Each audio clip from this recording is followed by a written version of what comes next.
Hello বন্ধুরা, welcome back to my channel মা মাসিদের রান্নাঘর।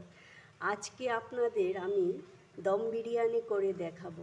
তার জন্য আমি একটু 250 গ্রামের মতন চিকেন নিয়েছি, আর নিয়েছি 3টে ডিম আর অল্প একটু আলু।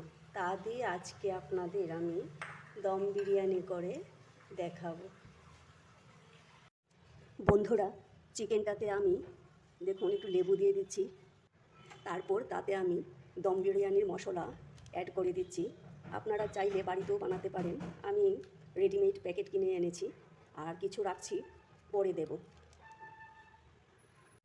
তারপর তাতে আমি অল্প একটু কসুরি মেথি তাতে দেব, অল্প কসুরি মেথি তাতে দিলাম। তারপর তাতে 2 টিস্পুন লঙ্কা গুঁড়ো দিয়ে দিলাম। বন্ধুরা, তারপর তাতে আমি 100 গ্রামের মতন টক দই দিয়ে দিলাম। বন্ধুরা, পেঁয়াজের বেরেস্তা করার জন্য আমি 3টি বড় সাইজের পেঁয়াজ নিয়েছি। পেঁয়াজের বেরেস্তা বানানোর জন্য আমি পেঁয়াজগুলোকে খুব পাতলা পাতলা করে কেটে নেব। বন্ধুরা, আমার পেঁয়াজ কাটা হয়ে গেছে বেরেস্তা বানানোর জন্য। এগুলোকে আমি এখন রিফাইন্ড সয়াবিন অয়েল দিয়ে ফ্রাই করে নেব। দেখুন, তেল গরম হয়ে গেছে। আমি এখন সবগুলো পেঁয়াজ ভেজে নেব।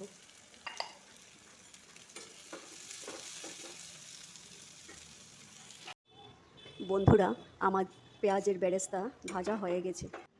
বন্ধুরা, এখন আমি চিকেনটাতে আমার রসুন বাটা, আদা বাটা, তারপরে জিরে, ধনে, তারপরে একটু কাঁচা লঙ্কা বাটা আর পেঁয়াজের বেরেস্তা অল্প দেবো, তাতে পরে অ্যাড করব।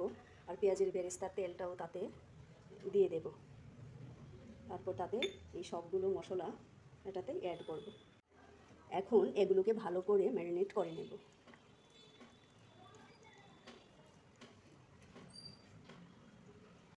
বন্ধুরা, চিকেনগুলোকে হালকা ফ্রাই করে নেব, তাতে চিকেনগুলো একটুকু ভাঙবে না।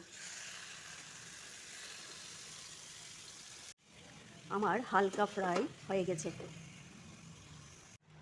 বন্ধুরা, আমি আলু আর ডিমগুলো একটু হালকা ফ্রাই করে নিচ্ছি।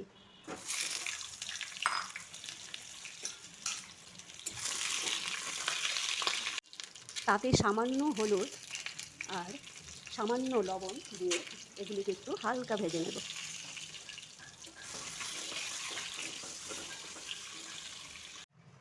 বন্ধুরা, দম বিরিয়ানি করার জন্য আমি বাসমতি রাইস নিয়েছি 500 গ্রাম। ওগুলোকে আমি ভিনিগার আর লবণ দিয়ে ভালো করে ধুয়ে 30 মিনিটের জন্য ভিজিয়ে রাখব। তাতে আমি সামান্য পরিমাণ ভিনিগার আর লবণ দিয়ে এটাকে আমি ভালো করে ধুয়ে 30 মিনিটের জন্য ভিজিয়ে রাখব। বন্ধুরা, আমার চালগুলো ধোয়া হয়ে গেছে। এখন আমি এটাকে 30 মিনিটের জন্য ভিজিয়ে রাখব। ভিনিগার আর লবণ দিয়ে ভালো করে চালগুলো ধুলে চালটা খুব সুন্দর সাদা ধপধপে হয় রান্না করলে আর কি।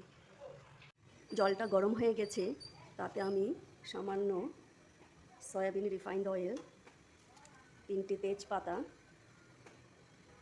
এলাচ, দারুচিনি, তারপর এতে আছে গোলমরিচ, লং, জিরা, এগুলো তাতে দিয়ে দিলাম।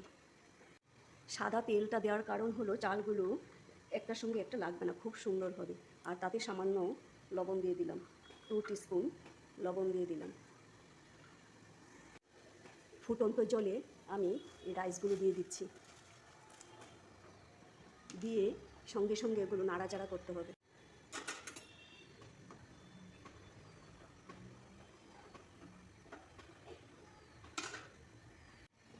সঙ্গে সঙ্গে নাড়া না দিলে চালগুলো একটার সঙ্গে একটা লেগে যাবে। বন্ধুরা, আমার রাইসগুলো কিন্তু হয়ে গেছে।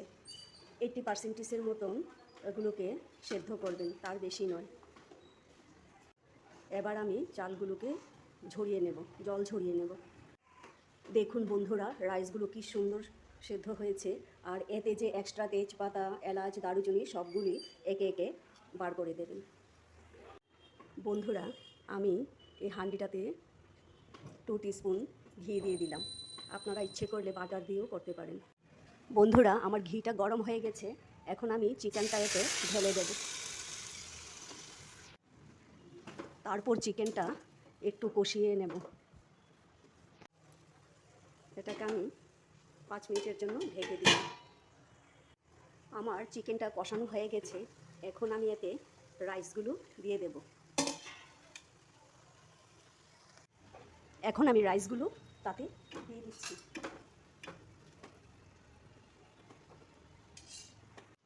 তারপর রাইসগুলোকে সুন্দর করে এইভাবে ছড়িয়ে তারপর তার মধ্যে আলু আর ডিমগুলো দিয়ে দিলাম। তারপর পেঁয়াজের বেরেস্তাগুলো এতে দিয়ে দিলাম। বন্ধুরা, তারপর এরকম একটা, আমরা রুটি যে করি এরকম একটা তাওয়া নেবেন। তাওয়াটাকে হিট করে তারপর হিট কমিয়ে হাঁড়িটাকে বসাতে হবে। তারপর তাতে আমি সামান্য দুধ দিয়ে দিলাম, সামান্য গোলাপ জলও দিয়ে দিলাম। তারপর তাতে সামান্য কেওড়া জলও দিয়ে দিলাম। তারপর আমি এটাকে 30 মিনিটের জন্য ঢেকে দেব, একদম লো ফ্লেমে। বন্ধুরা, দেখুন বিরিয়ানি রেডি হয়ে গেছে।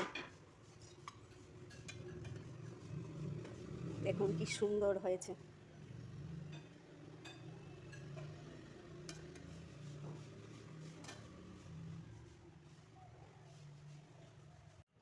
বন্ধুরা, দেখুন বিরিয়ানিটা আমি সার্ভ করে দিচ্ছি।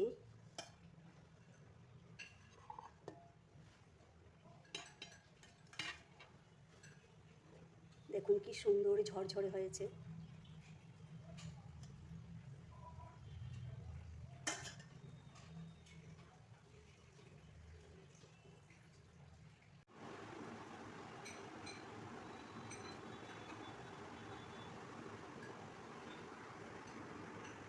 Thank you.